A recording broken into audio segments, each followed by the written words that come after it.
Let's talk about podcast editing. I have a video podcast that I record and produce every week, and choosing the content to cut, making sure it's engaging and keeping people's attention, and choosing the valuable content to keep can be difficult sometimes. Now, I've done shows with co-hosts, with interview guests, and more, but in this video, I'm going to share some techniques for finding the content that's valuable, what interests people and what you should keep, and what might be small talk and hurting your attention and what you should cut. Now, step one, I'm going to go into one of my past recordings here in Riverside.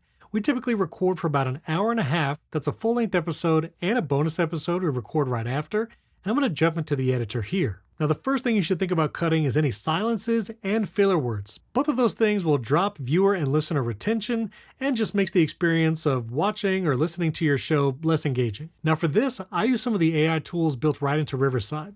So I go up to the AI producer here, and I can remove all the filler words, that's like ums, ahs, and unwanted sounds.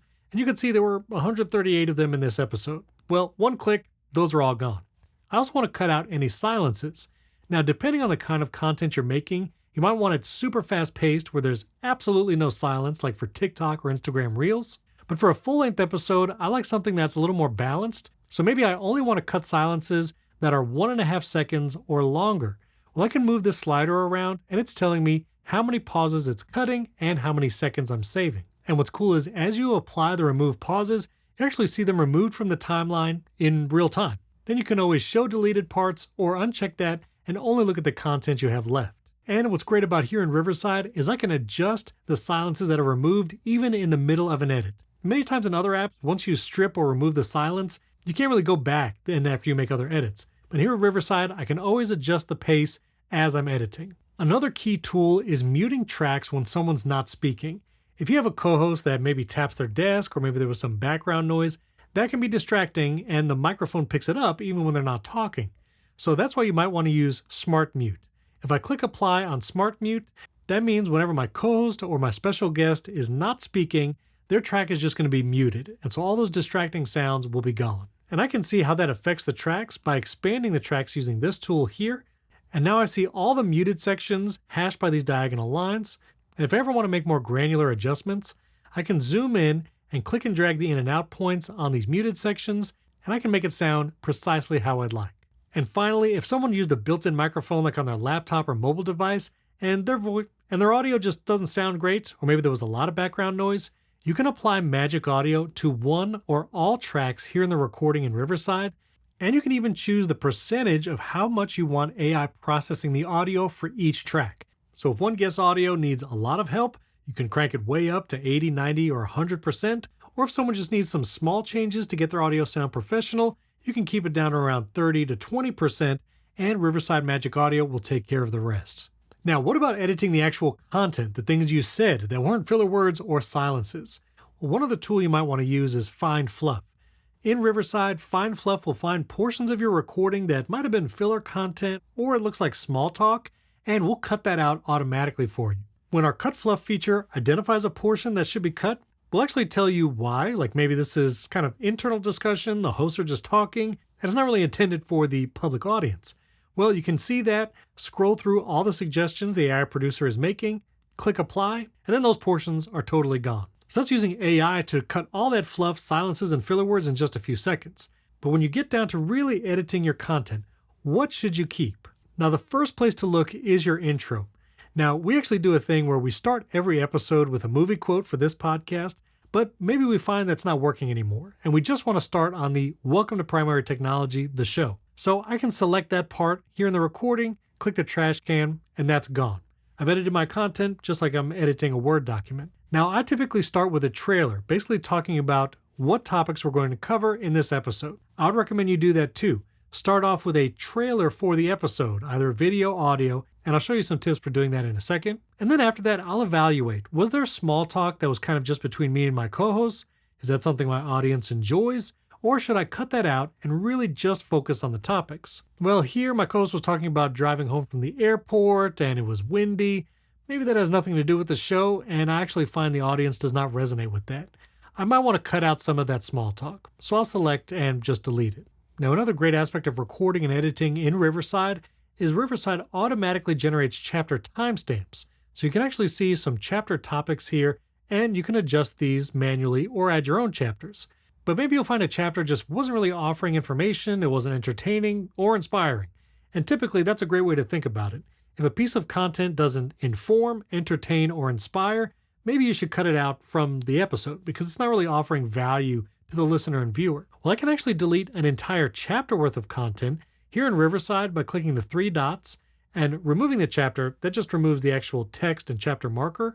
But if I choose delete content, it will delete all the video and audio associated with that chapter. Now I can just focus on the topics that are most important, maybe trending, and that my audience cares about. Now, what's some of the best content that you can put at the very beginning as a trailer for your episode? Here I'm actually talking about choosing between a MacBook Air or MacBook Pro in a buying decision. So maybe I'll select just that little statement there, and I want to put it at the beginning.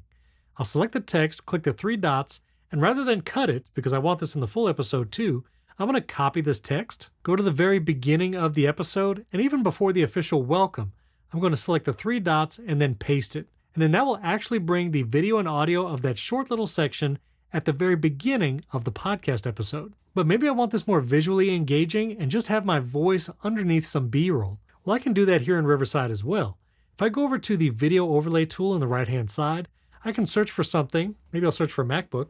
I'll choose one of these videos that actually shows a MacBook. I'll have it fill the frame. I can shorten the length of that clip by dragging the out point down here. And now we have some B-roll at the beginning of the episode. I'm talking about deciding between two models, and we jump right into the intro with me and my co-host. Now, I would typically find 3 or 4 more sections of your episode, copy and paste them to the beginning, and think of them as quick little sound bites to grab someone's attention and makes them want to finish the episode so they hear the answer or the decision of something they heard at the beginning. Now, what if you did an interview with a very special guest? There's probably content there that you should cut out as well. I actually had the amazing opportunity to interview Ed Catmull. He's one of the co-founders of Pixar, the big movie studio.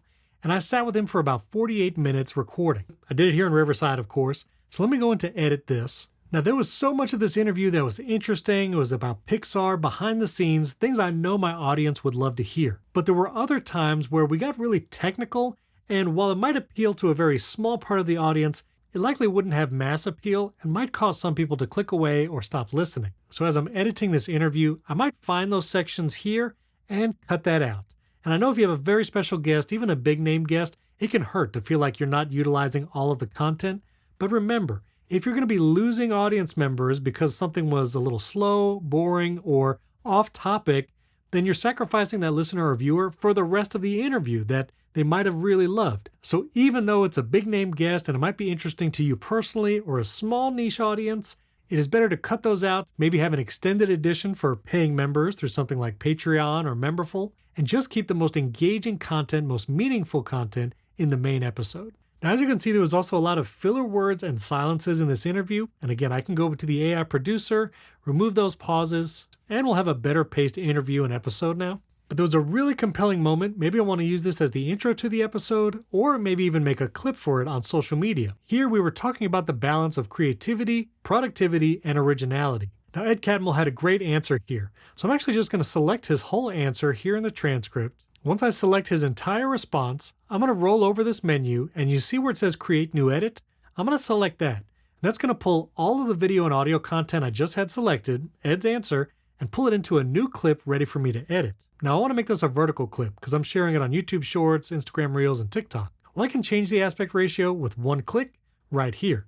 And now I have a vertical clip. Now, I'd like to have Ed Catmull on top because he's the main speaker, so I'm going to move his picture to the top. I also want to zoom in crop because he was a little off center, so I can do that here in the editor, zoom in a little bit, change the crop, and now he's centered. Now, I also might have a brand saved here in Riverside, but if you don't, we also have some themes you can choose from right here. I'll choose a subtle green gradient. I'll click Use Brand Theme, and under the Design tab, I like adding a little space between the videos and rounding the corners of our videos. I'm going to choose a background image here. Again, here's that green gradient, or maybe we want some contrast like this orange and blue. And now I have a vertical clip with animated captions, custom imagery, and this is almost ready to publish. But I want to get this down to about a minute.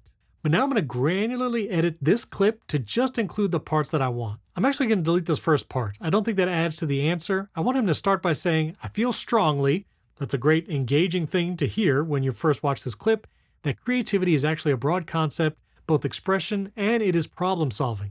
That's the main idea of this clip, and so that's what I want to highlight at the very beginning. Now I'm going to delete this next section because I want the next thing for him to say is, the question is, if people aren't creative, well, why not? How do we help them? How do we unleash it? What are the barriers to somebody being creative in that broad sense? So he answers it a little bit here. Later in his response, he starts talking about Pixar and what they did to help foster this creativity.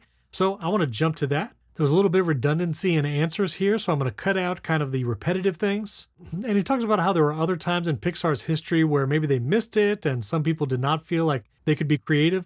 I'm going to cut that part out, again, mostly because I'm trying to get this down to a minute. And right now we're at 117, but I'm down for that. I like that.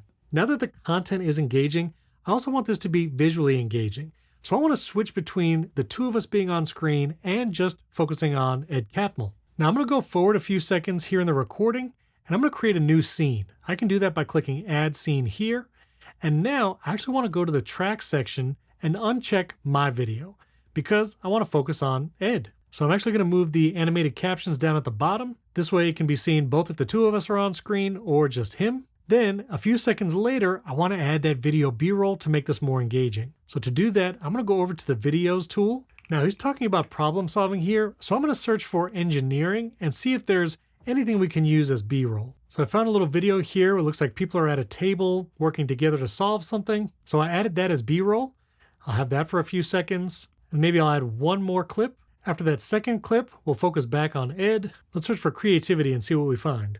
I can roll over the different clips over here and get a preview of what it's doing. I'll choose this clip here. Now he's talking about barriers when it comes to creativity and problem solving. So I'm going to search for literal barriers. I actually like this clip here, kind of showing ancient walls or barriers. I'm going to add a couple more scenes where it switches between both of us to just having Ed on screen. Now I might have added a couple more sections of B-roll and image overlays, but I'm going to export this clip. And then I can also use this as an intro to my full-length episode pretty quickly. If I go back to my full episode draft that I was still working on, maybe I want to actually add that clip as the very beginning intro to my episode. Well, I can click the plus icon over here. Then I'll see all the edits I have across my studios. And this clip 1 is that 1 minute long clip that I was working on. I can literally select that, and Riverside will insert it at the very beginning, all the scenes where I switch between myself and Ed Catmull and both of us, and it reformatted it quickly as a 16:9 to match my full episode. And now I have that engaging moment that I used as a clip as the intro for my full-length episode. And here's that clip I was just working on in my interview with Ed Catmull. But I do feel very strongly that creativity is actually a broad concept. It's both expression and it is problem solving. So then the question is, if people aren't creative in one of these senses, it's like, well, why not? And what do we do to help them? That's how do we unleash it? Because the question should be, what are the barriers to somebody being creative in that broad sense? And there are barriers, and companies, for instance, will actually have hierarchy or a class structure in there, and regardless of what they say, they put those things in place, and they actually block people from solving problems. And coming up with creative solutions. If this is true, which I deeply believe, then what do we do to enable people to create an environment where they feel safe? They don't feel put in a corner. You know, they're not judged. They're just like given the opportunity, and we free them up. At Pixar, for instance, we worked very hard right from the beginning to make sure that the artists and the engineers were of equal status. So that's what to cut and what to keep in your podcast, video content, interviews, and more. If you have any questions, leave comments below this video. I'll answer you personally. And don't forget to subscribe to the Riverside channel and hit that like button. We have lots of new features that makes your editing process even faster, and we make it easy to live stream and record in high quality every time you use Riverside.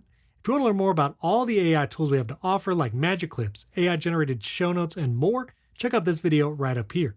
And if you want to upgrade your setup, maybe upgrade your USB microphone, I reviewed 9 of the best USB mics that are out right now and list my top 3. You can check that video out right up here. Thanks for watching. We can't wait to see what you create.